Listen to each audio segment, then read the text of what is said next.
Olá pessoal, sejam bem-vindos a mais essa aula de fenômenos de transferência 3. Então, nós vamos continuar o nosso estudo de correlações para estimar o coeficiente de difusão. Só que agora nós vamos estudar a difusão em líquidos e em sólidos.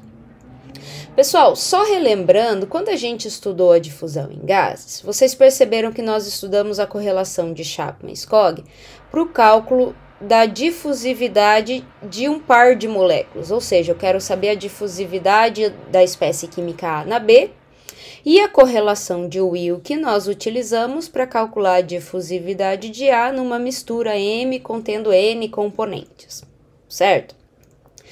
Mas basicamente, considerando gases, nós estudamos uma correlação específica, que é a de Chapman-Skog, porque a gente sabe que a correlação de Wilk depende do cálculo dos pares de difusividade por Chapman-Skog. Então, a teoria por trás desta correlação, que originou esta correlação, que é a teoria cinética dos gases, então ela permite que uma teoria única considere toda essa relação que uma espécie soluto que a gente usou, a espécie A, interaja com a espécie B ou com uma mistura gasosa, ok?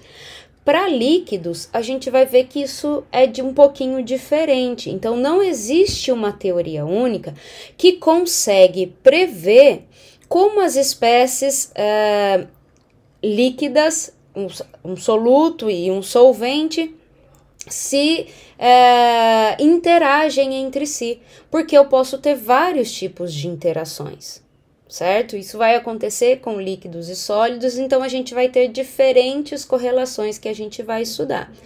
Claro que a gente não vai ver todas as correlações nessa aula que estão dispostas no livro, nós vamos estudar algumas, principalmente de substâncias não eletrólitas. Bom, além da gente fazer essa introdução, é importante a gente olhar um pouquinho e já tentar prever o que vai acontecer com essa difusividade em líquidos, comparando com o que a gente já conhece da difusividade em gases, né? A difusividade mássica, ou o coeficiente de difusão, vai nos dizer qual é a mobilidade que uma espécie química tem para se mover através da outra ou através de uma mistura, certo? Então, quanto maior for o caminho livre médio, maior vai ser a facilidade com que uma espécie química tem de se movimentar através da outra, então maior vai ser a difusividade. Então, se a gente comparar o que a gente conhece das condições das espécies gasosas e líquidas, a gente sabe que os líquidos têm uma interação muito maior e tem uma força que mantém as moléculas muito mais próximas, certo? E as espécies gasosas não, elas não têm essa força que mantém essas espécies unificadas, certo? Então, elas estão mais dispersas, têm um movimento mais aleatório. E o que significa isso, pessoal? Significa que as espécies gasosas, elas têm um caminho livre médio para percorrer maior, porque as moléculas estão mais soltas nesse determinado sistema, vão ocupar o volume de um determinado recipiente, certo? Então, a mobilidade das espécies químicas gasosas vão ser maior do que a mobilidade que a gente espera de uma espécie química em líquidos, já que existe essa força para manter essas moléculas mais coesas nos líquidos, então o caminho livre médio das espécies é menor, né? Se a gente trazer o mesmo conceito do caminho livre médio, então a difusividade para espécies líquidas é menor do que a difusividade em gases. Então, isso a gente já consegue prever considerando apenas as características dos estados da matéria, certo? Pessoal, então eu disse que nós vamos estudar espécies não eletrólitas, né, nesta aula, né? As demais correlações vocês podem consultar na nossa referência básica, que é o livro do Cremasco. Mas vamos lembrar o que são não eletrólitos, né? Então, eletrólito é toda substância que no caso de adição de um solvente, vai se dissociar. Ou se eu aquecer numa temperatura suficiente, ela vai ionizar, ou seja, vai gerar íons, cátions e ânions. Então, o que nós estamos estudando nessas correlações aqui dessa aula são de não eletrólitos, certo? Ou seja, eu não tenho dissociação ou ionização, ok? E, inicialmente, também nós vamos considerar espécies infinitamente diluídas. O que é o infinitamente diluído? Então, significa que a fração molar, que é esse XA aqui, né? A fração molar de um determinado soluto, uma solução, ela é tão pequena que ela tende a zero. Depois a gente passa para avaliar uma solução concentrada, certo? Então, para esse caso, a correlação que a gente vai estudar primeiro é a correlação de Wilks-Chang, que é a mais tradicional, tá?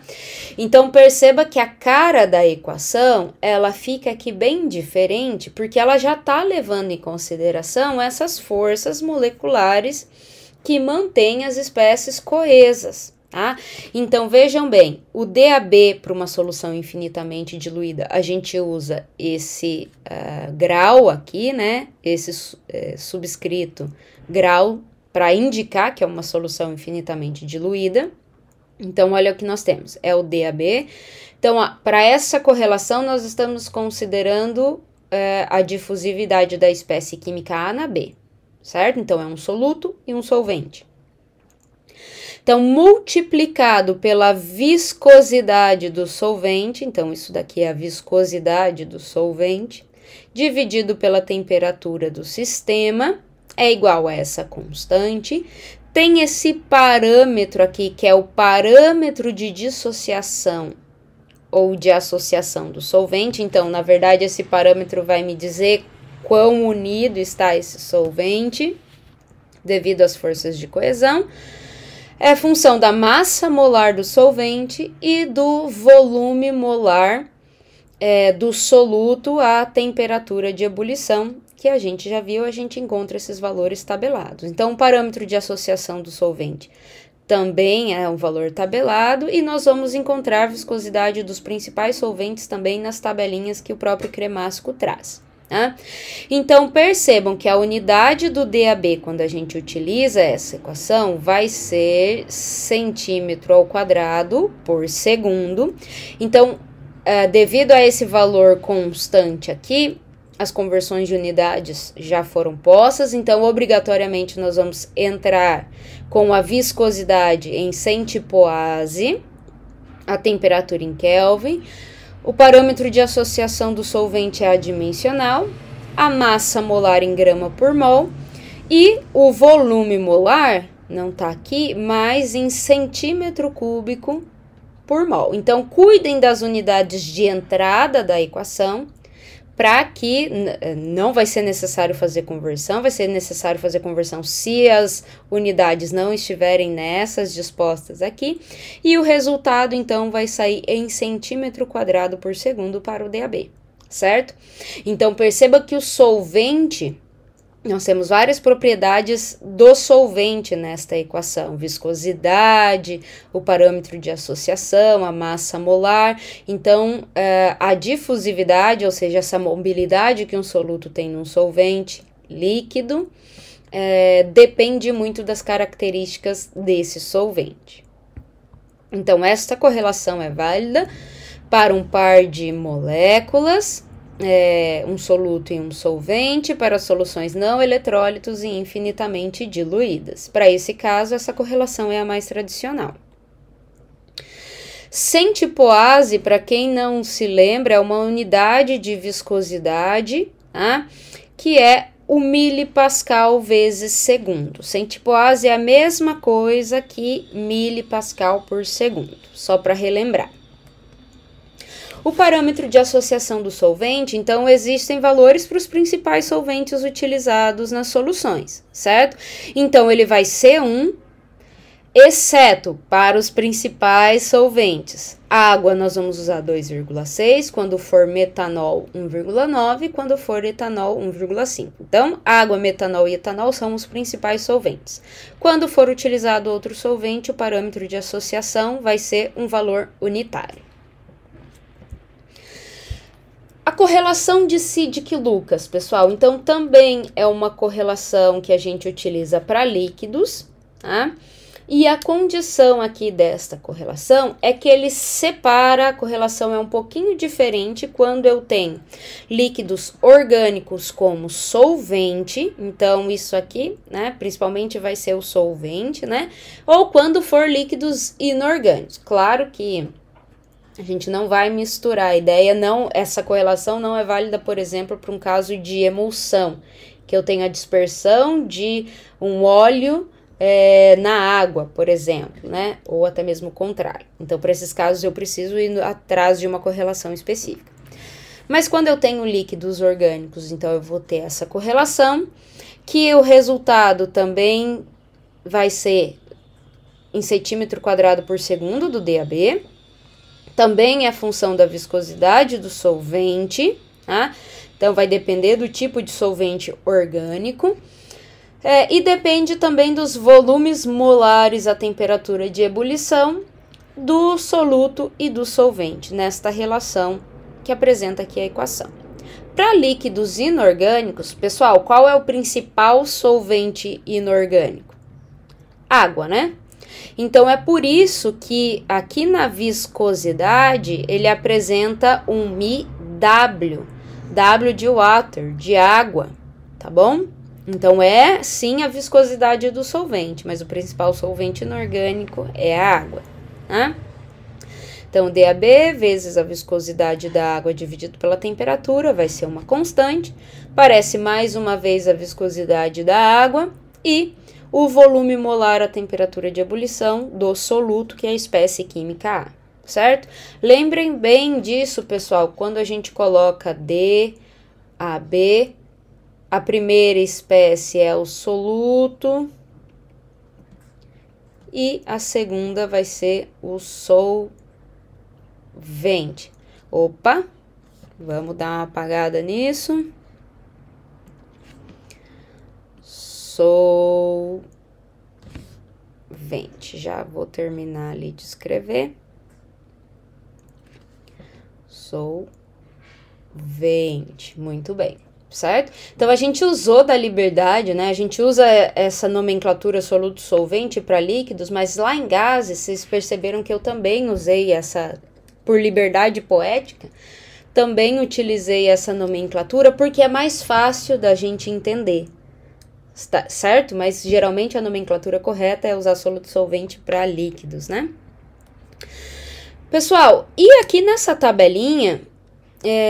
eu também, vocês têm essa tabela separada lá no material de vocês, é uma tabela que traz algumas correlações, tá? Para a estimativa do coeficiente binário de difusão, ou seja, par de moléculas, né, em líquidos em condição diluída, certo? Então, eu tenho a de Wilk-Chang, que a gente já viu, Sidik-Lucas, que está escrita de uma forma diferente aqui, que basicamente para soluções aquosas, né, que é o que a gente viu, só a forma com que ele apresenta a viscosidade aqui é diferente, mas é o nosso MiW, tá?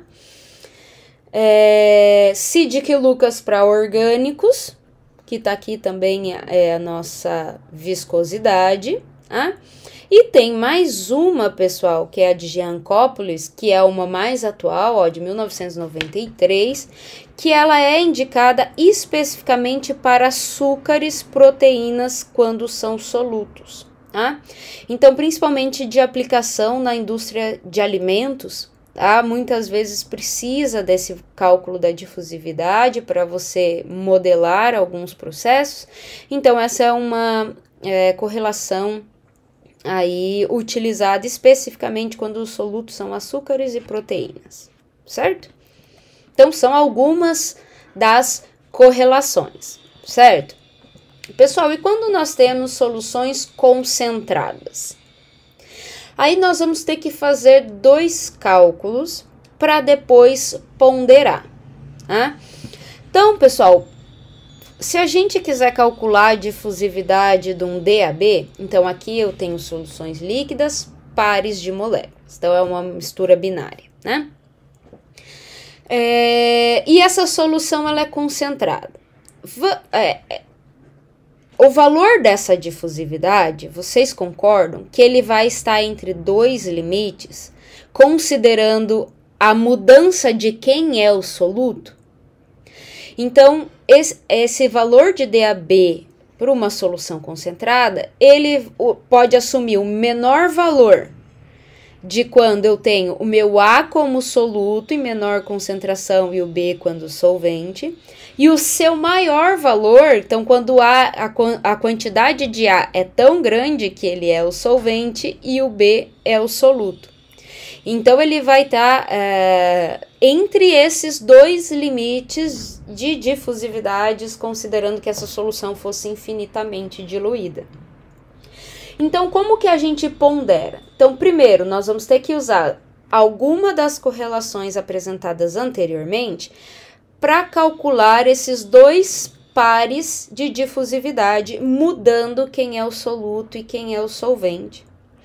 Depois que a gente usar alguma correlação e calcular essas 2 difusividades para esses 2 pares, então lembra que a gente vai mudar quem é o soluto e quem é o solvente, nós vamos ponderar esses valores com a fração mássica. Então, isso daqui é a fração mássica das espécies químicas, certo? Então, a minha solução, o meu DAB para solução infinitamente diluída, quando A é soluto, B é solvente, eu vou multiplicar pela fração do solvente, que é o B, então fração mássica de B, mais a difusividade do B em A, quando essa solução é infinitamente diluída, vou ponderar com a fração mássica do solvente, que é o A, então vezes o WA. Certo? Então, isso me permite uma estimativa do valor do DAB quando eu tenho uma solução concentrada.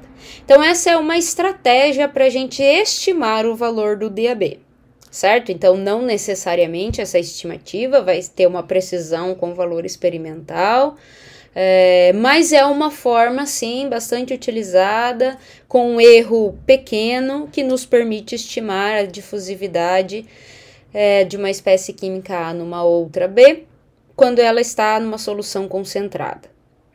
Então, pessoal, esse valor de DAB, quando a fração molar de A tender a 0, e, portanto, ou seja, for menorzinha, né, do que o de B, o valor do DAB final para essa solução concentrada vai ser muito mais próxima do DAB para a solução diluída. E o contrário também, né, quando eu inverto quem é o soluto, quem é o solvente, esse DAB vai ter a tendência de ser mais próximo do DBA para a solução infinitamente diluída. Então, isso é uma forma de validar esta equaçãozinha aqui da solução concentrada. Então, se a gente colocar aqui para o primeiro caso, né? Então, qual é o valor do DAB quando a concentração do A tende a 0 e do B tende a 1, né? Então, esse valor vai ser zerado e vai restar esse valor de 1 vezes DAB da solução infinitamente diluída, certo? Então, fisicamente, esta equação faz sentido, essa ponderação faz sentido e nós podemos utilizá-la para uma solução concentrada. Então, basicamente, eu vou precisar calcular o DAB das soluções diluídas por uma das equações anteriores. Uma observação, pessoal. Então, vocês viram que a gente viu a correlação de Wilks-Chang primeiro, e depois a gente viu a equação de Siddick e Lucas. Então, vamos considerar que a gente tem uma solução diluída de um par de moléculas, uma solução aquosa. Eu vou usar a correlação de Wilks-Chang ou eu vou usar Siddick e Lucas? Qual equação é melhor de usar? A melhor equação vai ser aquela que apresentar um erro menor comparado com o valor experimental. Então, quando a gente tem o valor experimental, a gente consegue testar qual correlação descreve melhor para calcular o DAB teórico. Quando a gente não tem, a gente de fato vai escolher, certo? Qual correlação se aproxima mais do nosso caso e aí nós vamos escolher qual usar. Não tem como a gente dizer qual é melhor. O que a gente pode dizer é que de Wilk-Chang é mais tradicional, certo? Mas o que vai dizer se é melhor é o erro a partir da comparação do valor teórico com o dado experimental. Pessoal, também tem uma correlação de Wilk para soluções concentradas.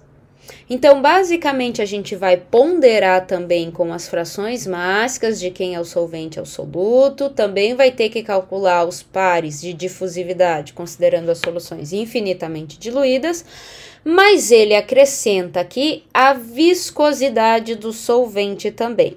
Qual é a dificuldade da gente obter e utilizar esta correlação? É obter a viscosidade da mistura. Então, a viscosidade das substâncias puras, a gente encontra para temperatura, pressão, a gente consegue esses valores tabelados muito tranquilamente, né? E agora, como a gente faz a viscosidade da mistura? A gente tem que usar uma correlação para obter a viscosidade da mistura, tá? Nós vamos fazer um exercício mais para frente que a gente vai precisar calcular a viscosidade da mistura e eu vou recuperar com vocês algumas dessas correlações. Não sei se vocês já viram alguma dessas correlações lá em Fenômenos 1 ou em alguma outra disciplina, até mesmo termodinâmica, talvez, não sei. Mas senão nós vamos trabalhar, né? Vai depender muito da massa específica, então da massa específica da mistura, enfim, nós vamos trabalhar com isso. Então, a grande dificuldade de usar essa correlação para a solução concentrada é obter, então primeiro eu preciso calcular essa viscosidade da mistura também. Muito bem, pessoal. Agora a difusão em sólidos.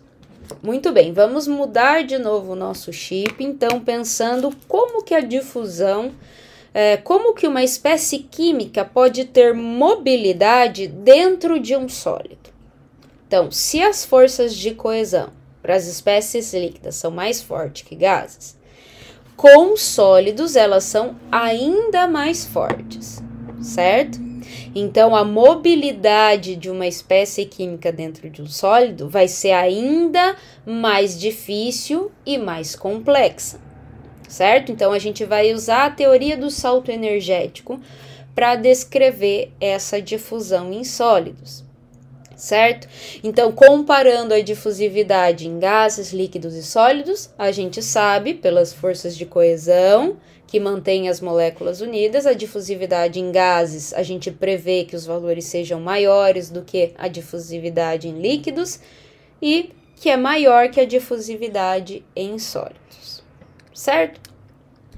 Então, para a gente estudar o modelo de difusão em sólidos, nós vamos estudar primeiro a teoria do salto energético e vamos ver de que forma que existe uma mobilidade em sólidos.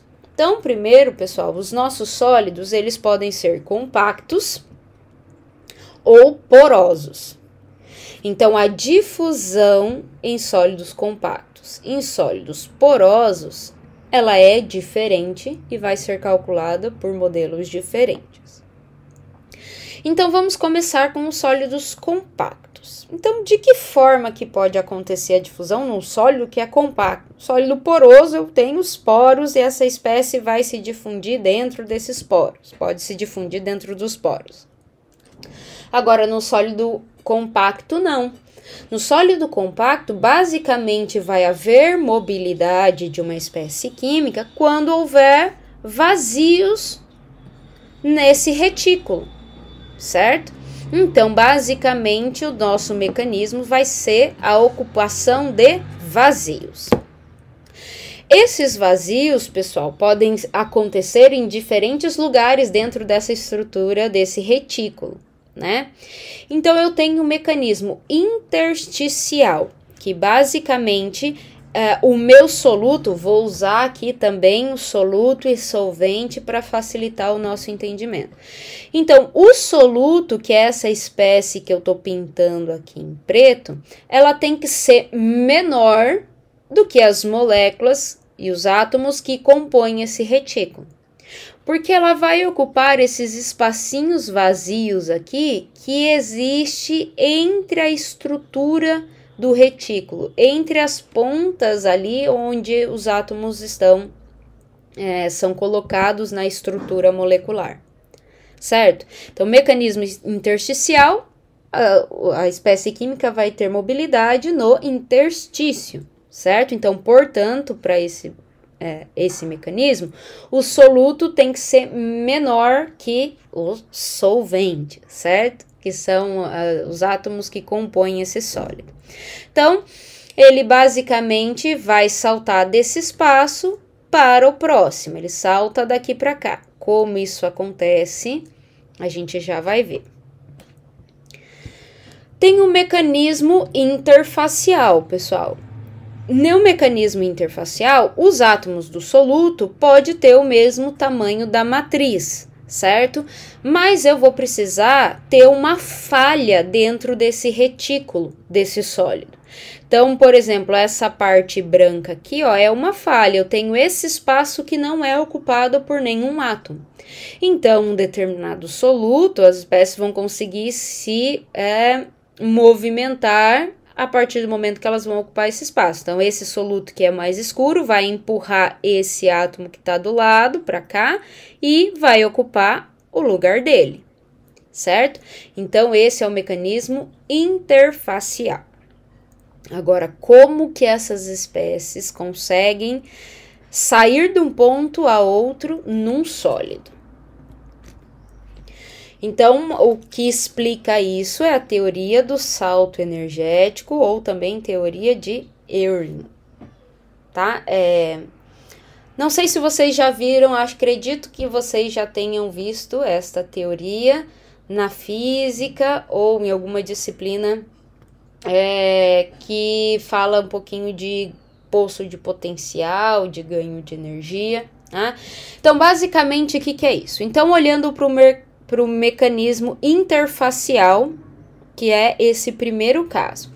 Então, vejam que eu tenho uma espécie química aqui que eu tô pintando de preto, um soluto, e ele vai ter mobilidade para ocupar esse espaço vazio que está pontilhado ali do seu lado.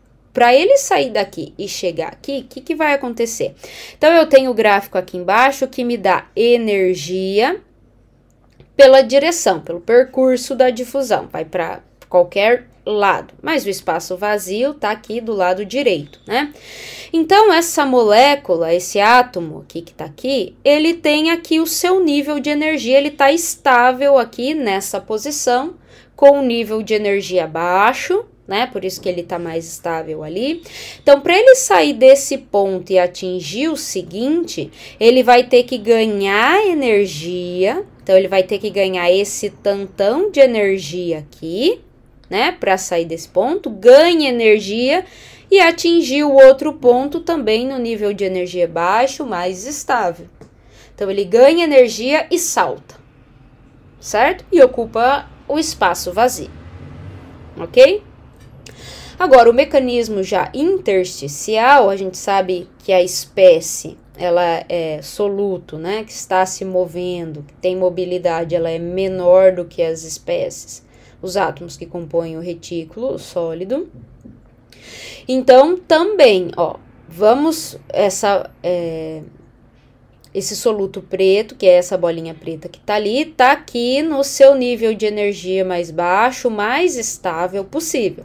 Para ele sair desse interstício e atingir o próximo interstício, ele vai ter que ganhar energia, certo? Para dar um salto e conseguir, porque veja bem, ele tem que passar por entre esses dois átomos que estão aqui, certo? Então, ele vai ter que empurrar essa estrutura para conseguir saltar para o outro espaço, ok? Então, ele precisa de energia para isso. Então, ele ganha energia e salta para mais um estado de menor energia, mais estável. Se for passar para o outro, então ele vai ter que ganhar mais energia de novo para saltar e atingir um nível aqui mais estável de energia, e assim por diante com todos os interstícios que estão presentes nesse retículo, ok? Então, o salto energético explica essa mobilidade em sólidos compactos. Então, como calcular, pessoal, esses sólidos compactos, tá? Então, a gente vai ter que considerar essa energia que a molécula precisa ganhar para saltar. Então, por isso que o meu DAB, a minha difusividade em sólidos compactos, a gente continua chamando de DAB. Ele vai depender de um coeficiente pré-exponencial, que é esse D0. Esse D0 tá aqui, ele é tabelado, a gente tem este valor para quando o difundente ou o meu soluto, né? Então, difundente é o que nós estamos chamando de soluto, né? Forem essas espécies, e o sólido cristalino é o retículo, né? Em que ele está, que o difundente vai se mover dentro do sólido. Então, ele vai depender desse coeficiente pré-exponencial, que basicamente, pessoal, esse valor tabelado, ele é calculado a partir desta equação aqui, tá? Nós não vamos utilizar essa equação, nós vamos trabalhar já com esses valores tabelados, tá? Mas só para a gente entender a origem, tá, do cálculo, ok?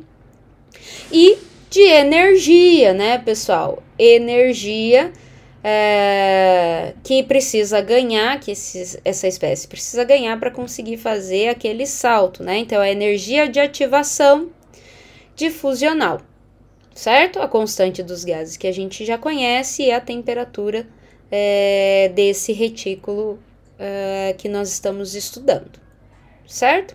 Então, basicamente, nós vamos olhar a condição.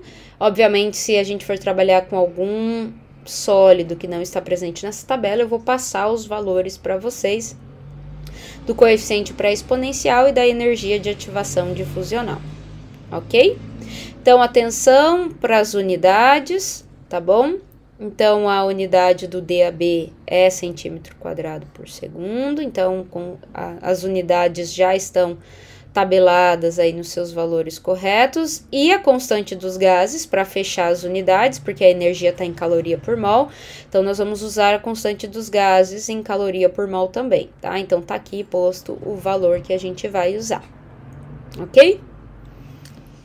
Sólidos porosos, pessoal. Então, quando a gente fala de sólido poroso, é um pouquinho diferente. Então, obviamente que uma espécie química, ao se difundir num sólido poroso, ele vai depender da porosidade desse sólido, né? Então, vamos desenhar aqui uma partícula e vamos considerar que essa partícula tem esses poros que nós estamos desenhando aqui, ok? Então, vamos considerar que isso daqui é um poro aqui e um poro aqui, certo?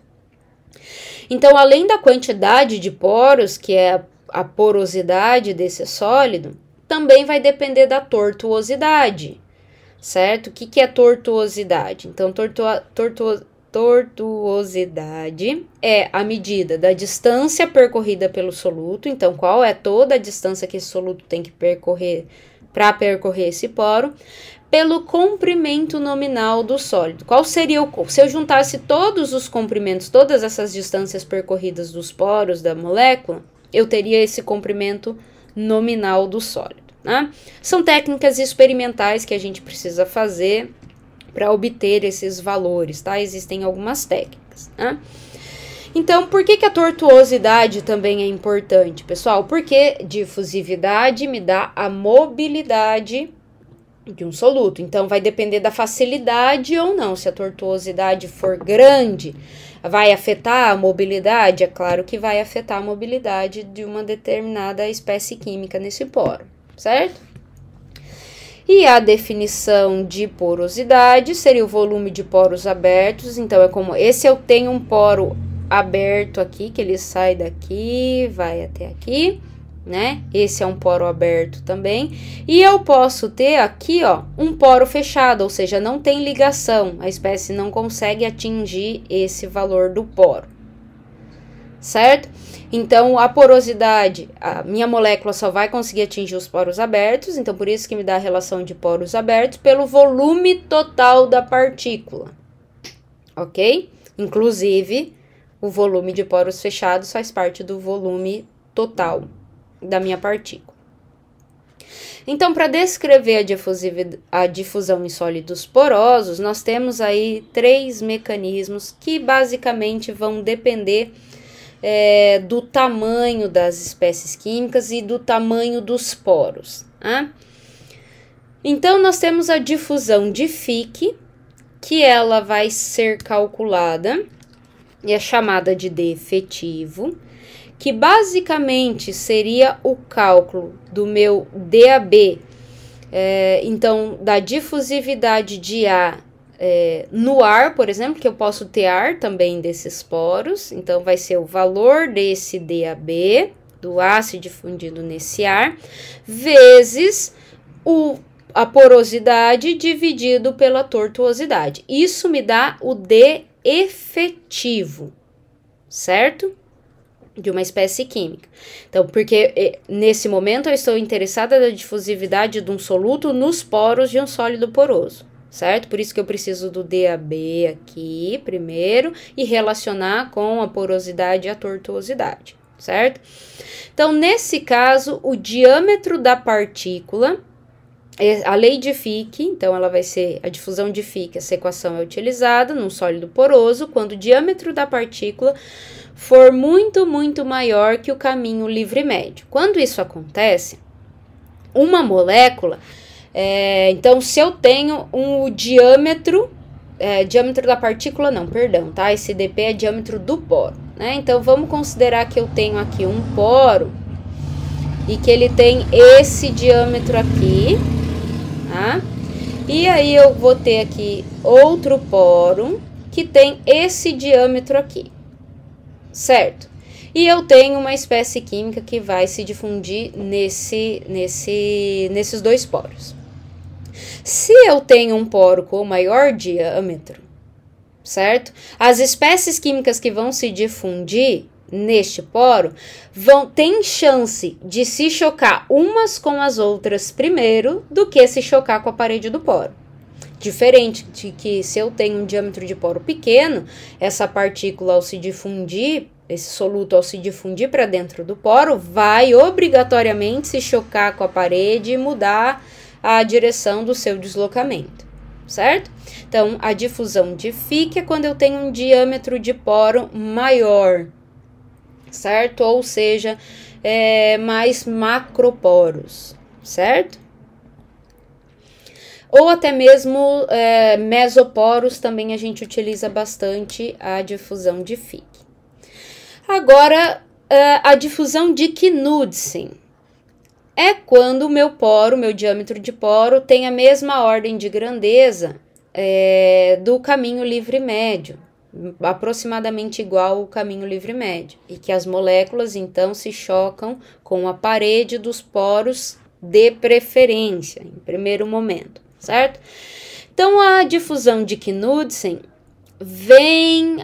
pega as informações lá da teoria cinética dos gases, porque as moléculas vão se chocar com um poro, e reescreve.